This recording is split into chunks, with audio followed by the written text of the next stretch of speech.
Yes mbandiza akadde kano mwasibye mutya mulimu tyangenda kubasaba musubscribing ate munyigene kade eno bagira Faad TV waliyo Faad Ugenies waliyo KB TV UG akosanik ala TV Uganda no ewashekero malo ebintu byatabukira ddala ewashekero malo ebintu byatabukira ddala kooti kyaganya okubanga aimuwa bail omusango gukyaliyo mu kooti gwongedde okubanga gutojjera bagita Faad TV UG olyotya gwe naji followinga bambi ate naba kubanga osubscribinga soko subscribing onyige kale tojja kubanga wajisa kubanga ojja ko receiving abo notification ng'ataddeyo video wano ku YouTube channel yange Sheikh Omar yakwatibwa omwaka oguwedde omwami nagenda kuizayo omwaka mulamba mu komera aliba kitalya ndoza ali kitalya ekyamukwasa mukyakabasanya mwana mbuyakwata omwana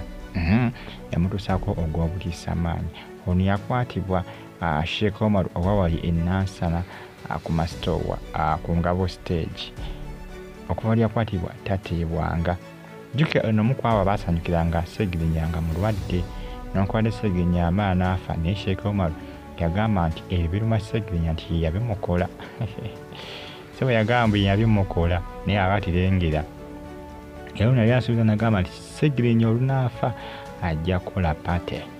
embuzi ajja kugisala ajja kujaganya mbolo okufa kwa Segirinya Muhammadi wabula Segirinya yagenda okufiira nga ne Sheikh Omar ebintu byatabuka dda ng'ono yakwatibwa dda ali mu kkomera musango gwa kabasanya mwana mpaka nakaakati akyaliyo ate agavaayo galaga nti kooti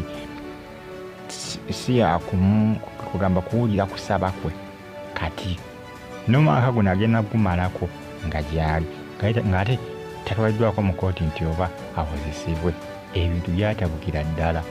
ebintu byamuva dda mu control ebintu byamutabukako dda takyalina kyayinza kukola ensonga zaafuukuka ensonga zaatabuka naye ebisesinga olusi mu mateeka ery'emisango egimu nga semyangu nga ne baba bakuwaayiriza nga guba muzibu oguvuunuka muntu wange kubanga nabe abasinga bagamba nti Sheikh Omar bwe bamuwaayiriza buyinza okuba si bituufu naye ebiseera ebisinga ery'emisango egimu ng'oba bakuwaayiriza oba tebakuwaayiriza ng'amateeka go gasukka ne gakunyigya mpaka nga bakakasizza ate tebagidumira egyo emisango tebagidumira ate mukebere mangu oba biki bagikwata mpula oba gumazeewo myaka emeka nga gukwasaganyizibwa gwazi gwamu ku baba bakutte n'abafamire yo mwababizigwamu tegumala gaggwa gutyo era guno omwaka kiragana gagenda gumalirako munda eyo ne 2026 ayinza okananga mumaliddeko gino emisango bagikwata mpola bagikwasaganya mpola kooti teziduma misango minene nnyo okwagala okukwata omwana oba omukwata oba yamukwata kubanga omusango baalo babagamba nti yakwata omwana ataneetuuka omusango gwe baamukola ki gwe baamugulako abafamire y'omwana oyo era mu kooti gwe guliyo era mbateeka kugamba nnyo gwe musango newankubadde kale bakyanoonyereza balabe kituufu yamukwata bakyagatiira balabe naye nga sigamba nti munnange biggwa bityo naye abazudde obujulizi nga balaga nti bamukwata balina osooka bakola ekibalabe obujulizi obwo butuufu oba bujingirire egyo emisango bagikwata mpola era Sheikh Omar ebi byebbo baabo ekyamazima byakyankalana dda ewaka nawakyankalana ebizinesi zagootaana byonna anaagenda okuvaayo mu kkomera nga bitunga nga byasaanawo dda yuga n'abaligenze ngaewo okubalombera edduwa bajja kuba tebakyagala kugendayo kubanga abo erinnya lyo baba bamaze okubanga balitanishinga naye banga si bituufu bebagamba oba bebakusiibako erinnya bamaze okulitanishinga kiba kizibu okuddamu okulizimba oba ojja kutwala ebbanga n'abalikazi abalizeewo okubalombera edduwa bagamba ngani agenda ewooyo mukwasibwa abakazi wankwatirayo baba batya nti vuna bagambye nti anaagenda okuvaayo ng'ebintu byonna byasaana kijja kuba kizibu okuddamu okola ki okwezimba kubanga already erinnya balitanishinga balyonoona. Eyo yensi yasekereranga abalala n'okubadde gwe yasekereranga amala n'afa, naye era tewali njawulo naye kubanga naye ali mu nkomyo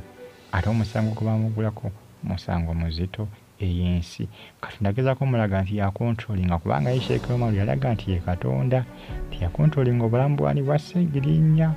Kaakati munnange bimu ku ebitambulatambula akadde kano ku social media mbeebaza nembagamba nti mwongere okubanga mumpoolinga updates mba nazo eziwatambulatambula okwetula eggwanga lyattu Uganda. Abasubscribinga ate nabakubanga osubscribinga nkugamba nti subscribinga ate onyige nekkade era osigale nga ofollowinga Fadi TV tojja kubanga wejjusa. Mbaagala nnyo mwena mwongere okubanga mugyekomerako amawulire mba nago agaba gatambulatambula okwetula eggwanga lyattu Uganda. Musuubira ebintu bino binaggweerawa byogwosubira bigenda kukomawa kubanga si byakuggwa kati ono ye akake kagwamu dda. Mbagambe nti guno omusango muzito, musango mukalubo, musango muzibu. Amateeka ne kooti tebamala gagigerawo batyo, bitambulira by process. Mbagambe n'oba obujulizi buvuddeyo nga bulaga nti tewakola ki, tewakutwaza musango ogwo, kooti era efuna engeri gyekola ki, efuna engeri gyekugamba gyenoonyerezaamuko gyekakasa obujulizi obwo nti butuufu kubanga bagamba bo tebagala abantu bwe batyo mu society. Gyegiba misango minene, kiri n'omusango gw'obutemu noba omuntu tebamutta oba kitwala ebbanga osooka obeereyo ebbanga eriwerako naawe n'ojja nogaa kikiddala myaka na myaka kikoma otannaluwaayo agenda kuwezaayo mwaka n'emyaka 3 ajja giwezaayo n'etaano asobola giwezaayo. Osooka Katonda amuyambe buyambi naye nga ebintu byo byamutabukako abafamire bo bambi ebintu byatabuka dda ku saidi yaabwe bizinesi zaagootana. Bagita Fadi TV gimusubscribinge munyige kale abali Iraq, abali mu Oman, abali Canada, mu Toronto bagamba nti muli bakabinyo era kimwakola kyamaanyi okubanga mwa subscribinga ne munyiga ku kale Fadi TV girayikinga commentinga subscribinga nyiga kale